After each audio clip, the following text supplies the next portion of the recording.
کیا آپ نے کبھی سوچا ہے کہ انسانی جسم کتنی حیرت انگیز چیز ہے؟ مثال کے طور پر، صرف آج ہی آپ کے جسم نے کتنے کام کیے ہیں۔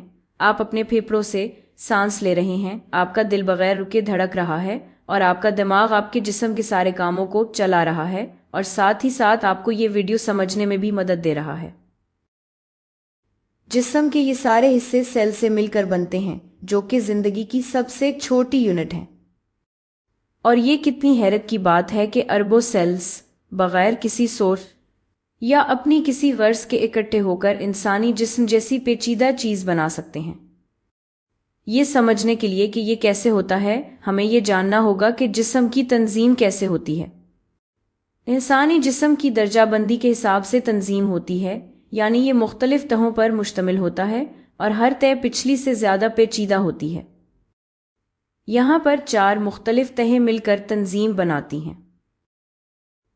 سیلز جو ٹیشوز بناتے ہیں، ٹیشوز جو آرگنز بناتے ہیں، آرگنز جو آرگن سسٹمز بناتے ہیں، اور آخر میں آرگن سسٹمز جو انسانی جسم کو ایک مکمل یونٹ کے طور پر کام کرنے میں مدد دیتے ہیں۔ تو آئیے سیلز اور ٹیشوز سے شروع کرتے ہیں۔ سیلز انسانی جسم میں زندگی کی سب سے چھوٹی یونٹ اور تنظیم کی سب سے بنیادی سطح ہیں۔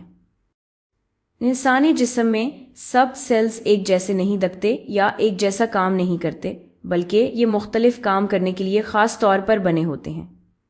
سیلز کے بعد تنظیم کا اگلا لیول ٹیشوز ہے۔ ٹیشو ایک جیسے اسپیشلائزڈ سیلز کا مجموعہ ہوتا ہے،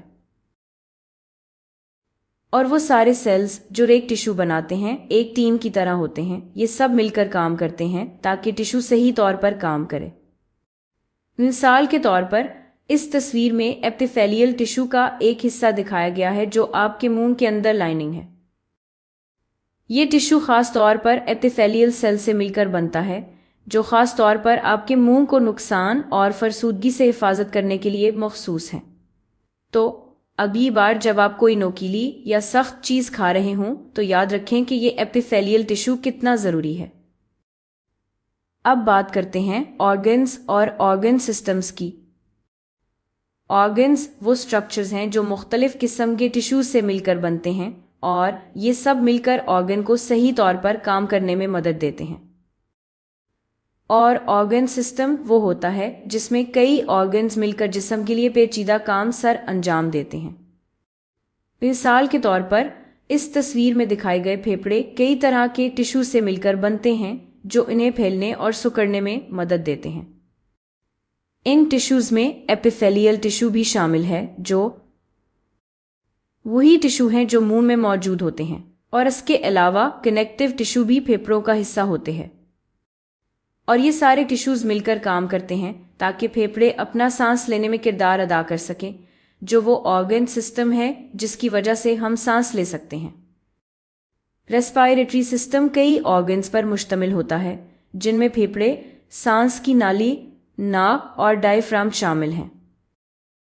جب ہم سانس لیتے ہیں تو ہمارا ڈائفرام، جو یہ والا مسل ہے، سکڑ جاتا ہے۔ ہوا ہمارے ناک اور سانس کی نالی سے ہوتی ہوئی پھیپھڑوں میں جاتی ہے۔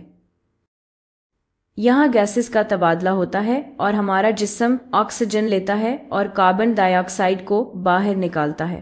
پھر ہمارا ڈائفرام واپس پھیل جاتا ہے اور ہم سانس باہر نکالتے ہیں۔ ریسپائریٹری سسٹم اور جسم کے دوسرے آرگن سسٹمز خاص کام کرتے ہیں، اور یہ سب مل کر ہمیں زندہ رکھتے ہیں۔ اور یہ سب کچھ زیادہ تر خود بخود ہی ہو رہا ہوتا ہے۔ تو کبھی کبھی یہ یاد رکھنا تھوڑا مشکل ہو سکتا ہے کہ تنظیم کی یہ چاروں سطح یعنی سیلز، ٹیشو، آرگنز اور آرگن سسٹمز آپس میں کیسے جڑے ہوئے ہیں۔ مجھے یہ 4 مختلف لیولز ان گڑیا کی شکل کے ڈبوں کی طرح لگتے ہیں، جو ایک کے اندر ایک سما جاتے ہیں، اور اندر والی سب سے چھوٹی گڑیا کو سیل کہا جا سکتا ہے۔ تو سیل سے ٹیشوز بنتے ہیں، ٹیشوز سے آرگنز بنتے ہیں، اور آرگن سے آرگن سسٹمز بنتے ہیں۔ یہ سب حصے مل کر انسانی جسم بناتے ہیں۔ تو مجھے امید ہے کہ آپ نے یہ سیکھا ہوگا کہ ہمارے جسم کی تنظیم ہمیں کیسے کامیابی سے زندہ رہنے میں مدد دیتی ہے۔ اب آپ اپنا دماغ استعمال کریں اور اپنے مسکولر سسٹم کو کہے کہ آپ کا بازو ہلائے اور خود کو پیٹ پر تھپکی دے، کیونکہ آپ کا جسم اور اس کا تنظیمی نظام واقعی کمال کا ہے۔